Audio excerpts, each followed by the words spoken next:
Hello everyone, welcome back to another episode of r/ProRevenge. In today's episode, douchebag fumigate the entire lab with nitrogen dioxide with bad calculations. The peanut gallery, a math teacher, and how we all earned an easy A. Oh, you forgot to mention the essay at the end of the assignment? Don't worry, I got it. Before we get started, make sure to subscribe so you will never miss a video. So let's get started. Douchebag fumigate the entire lab with nitrogen dioxide with bad calculations. A little background. I'm a pharmacy student, so we have a daily lab routine. Conducting experiments for almost all the subjects that are assigned to us. We are all divided into groups of A, B and C. All three groups are scheduled to have different subject for the lab every day, so that it does not get too crowded. I was in group C, and we have about 20 people in the group, and we're divided into 5 groups of 4s per bench. 4 people would work on the experiment, each one getting a part of the experiment: calculations, measurement of reagent chemicals, adding/mixing/filtering, or whatever there is, and of course observation and noting down the changes of the reagent W.T time and concluding the events of the experiment. Each one of us got on job of 4, and one was chosen as a team leader, usually the one who did all the main task of the experiment, the fun stuff. Each team members gets rotated with 2 people per day per experiment, so each person can get to work with each other, and to improve teamwork among the students. The role of the student would also rotate as per the given order. There was one guy who acted too smart for his own good. You know, how some people would get their heads up their asses because they were delusionally the teacher's favorite. Yeah, that type. I was in my 4th semester, and were supposed to perform a preparation reaction for nitrobenzene. That very day I was put in a team with this douche. Let's call him Douche Raj for the time being. He was a genuine PITA. Anytime this guy was in a team, the experiment would fail. This guy would always screw up every time, so much that the whole group was in awe at the sheer cascade of failures and the bill stack for broken lab equipment that he had generated. The guy had rich parents, so they bought him out of the trouble every time. Most of the things that would sometimes fortunately only broke were beakers, test tubes or flasks. Unfortunately, sometimes the guy would manage to cause an explosion, resulting in splattered chemicals and fumes everywhere. Fortunately, we all wore safety equipments, and the chemicals we used were generally non-toxic and non-corrosive. All the students knew of his shenanigans and would pay close attention to not letting him perform the experiments if any toxic or corrosive chemicals were involved. They knew better. We even wondered how the hell he got an admission in the first place. Turns out, he is from one of the management seats, where you have to pay double the amount per semester to get it. It's 40K per semester for the meritus ones and 80K for the managements. The guy was rich, so money was a non-issue for him. Suffering alongside me was a girl, Ginny, who was a very smart girl, and really good with calculations. She can do a 3 times 3 multiplication just in her head, imagine that. And the other was a dude who was as smart as she was. He was ranked around in the 1000s in the statewide entrance. Considering it's a competitive exam between 100,000 students, that's pretty dang impressive. I was ranked at around 24,000s, which is decent around to get me an admission in a college of my choosing. As soon as the teachers announced the team lineup, we knew we were screwed. I looked at Jenny, she looked at me, and then at the dude. As soon as we made eye contact, we know we are about to be screwed royally in the ass. Each of us know that if we let him perform today's experiment, we would not come out unscathed, like physically. We were working with CONC hydrochloric acid, CONC nitric acid, and benzene. 2 of which are highly corrosive, and if inhaled in vapor form can leave our mucous membrane charred and burnt. We can even lose our sense of taste and smell. So when the time came, we each divided the tasks between us. According to the routine of rotation, today was the day for me to perform. This is important because Douche Raj would often whine why he would not be given to perform the main task, and would always quarrel until he got his way. Main experiment was out of the question. Neither was measurement, since we were sure he would fuck that up too. Concluding and noting down changes by time requires finesse and a talent for keen observation, and it was the dude's turn to do it anyways. That brings up the calculation. We seriously hoped he would do it well enough else, so I told him that he would be doing the calculations as it should be his turn to perform the calculation for the day. He immediately started throwing a fit about being unfair to him as he did not get to perform the experiment last time. But Ginny was having none of it. She directly stared at him dead in the eye and said, "Lodley, you are doing the calculations, or you are getting the hell out of the team, comprehend, cabron in English." My teacher does not thankfully know what cabron means, thankfully. The whole class turned to look at Jenny. Silence. She was normally silent, but when it comes to her work she is fiercely aggressive in making sure it goes well. Everyone knew how important the chance to perform experiments is. Precious experience like that is very very important, so it was frowned upon by the teacher and the lab assistants alike to go out of turn. Douche Raj had always gotten away with it because most of the students were too tired to deal with his shit. Standing along with him for 4 hours of practical classes is a punishment with his own, and most of students just did not want the hassle of complaining the teacher about his antics every day, so he mostly got away with beaking the rules few many times. No one had ever called him out in front of the whole class, ever. He slowly turned beet red before silently took his place on the bench without any more fuss. But does a dog's tail never straightens itself out now, does it? So, fast forward 30 minutes, the calculations were done and the reagents were measured and prepared. I look at the reagents and see that the amount of HNO3 looks too much. I asked Jenny if she measured it right and she said according to the calculations, it should be right amount. Even she thought that it was a wrong amount. I asked if she told Douche Raj to check his calculations.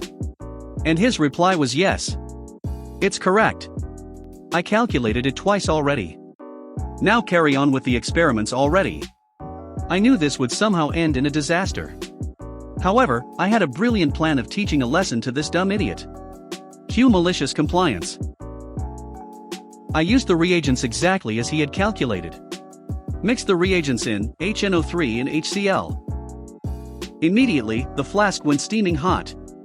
But this was to be expected as CONC acids generally give off heat after mixing. Then came the adding the benzene. Immediately the solution started fuming bright reddish-brown gas of nitrogen dioxide. I knew the experiment was going askew the moment it happened. Nitrogen dioxide is normally given off during the heating process of the reaction. However, if given off during the mixing of benzene, there is a serious problem. The fuming got worse after I put it on the hot water bath. It started to give off fumes like crazy and soon the natural ventilation could not handle the amount of nitrogen dioxide coming off and soon the brown gas filled the room. The teacher immediately told us to stop the experiment. By that time, the room was so fumigated it was brown everywhere. The whole lab had to be evacuated. Nitrogen dioxide, if breathed in, can react with water to form nitric acid in lungs, so breathing in large quantities is a serious health hazard. The teacher knew it was our bench that was fuming, so she asked what went wrong. I immediately got hold of the calculation sheet and showed us the calculation of Douche Raj. He stammered trying to explain himself, but the teacher was having none of it. She told him to shut up and said that she will be getting an F for the Viva on the same day. He knew he was screwed and he will not be getting out of that one.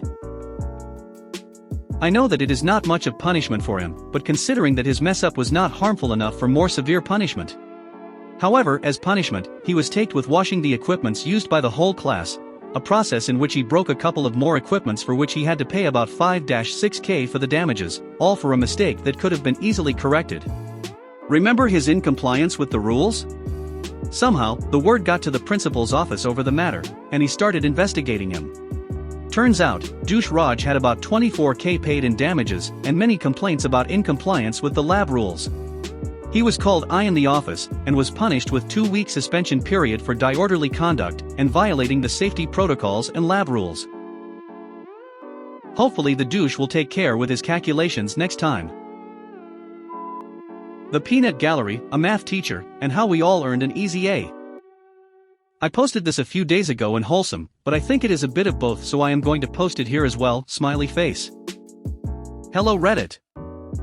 Come back with me, back in time to 1982. Michael Jackson was dancing with zombies, E.T. was setting the world on fire, and I was in grade 10. I was never what you would call smart when it came to math. English great. Art even better. Set me down in front of a page of numbers, however, and I promptly turned into a gibbering, panic-stricken dum-dum. After a summer spent in remedial summer school, it was decided by those in authority that instead of the math, university preparation, math I had been signed up for, I would instead be moved into the general, math for dum-dums, classroom at the start of the school year. I was very happy as my friends were also dum-dums and were already signed up for the class, so the first day of school I skipped blithely through the door and sat down with my class of fellow dum-dums. Standing at the front of the room was a tiny little man in a rumpled suit and a receding hairline. Once we had all settled into our seats, the fellow introduced himself as our teacher for the year. Teacher, I will paraphrase his wonderful accent. Seriously, I loved his accent. Hello students. I am Mr. Moshi. You will call me Moshi. This is math for dum-dums. He really said that. You are here because you are not so good at the math, so Moshi make deal with you. Every day you will come to the class. You will sit, talk to friends, play games. Moshi will read newspaper. Every day Moshi will ask one question. You try. Only try. Moshi give you an A. This class is the peanut gallery, only have to try. You get an A. Moshi read paper. Deal? We looked at each other, grinned and yelled deal. Math quickly became my favorite hour of the day. Each day we would spend the time chatting with our friends, playing games, and Moshi read his paper and ate jelly beans.